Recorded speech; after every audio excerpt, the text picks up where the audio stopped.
Mahal na mga kapatid, nagbalik na sa katawang tao ang Panginoong Hesus.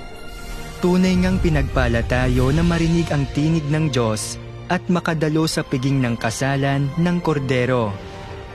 Lahat ng ito ay biyaya at pagpapala ng Panginoon.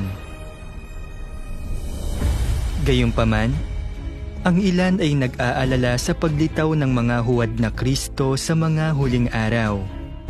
Dahil ipinropesiya ng Panginoong Hesus na sapagkat may magsisilitaw na mga huwad na Kristo at mga huwad na propeta at magpapakita ng mga dakilang tanda at mga kababalaghan.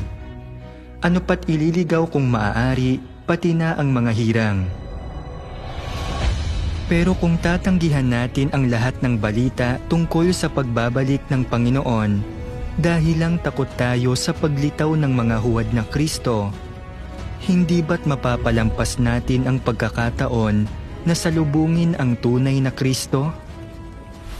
Sa pamamagitan lamang ng pagkatuto sa katotohanan kung paano makilatis ang tunay na Kristo mula sa mga huwad, natin maiiwasan na malinlang at tunay na masasalubong ang tunay na Kristo.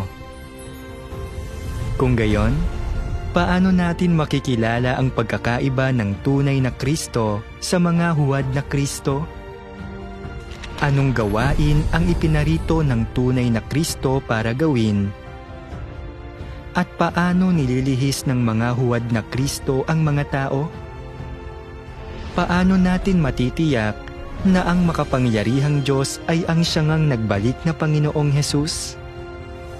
Samahan ninyo kami sa aming online na sermon upang tuklasin ang tamang landas sa pagkilati sa tunay na Kristo mula sa mga huwad.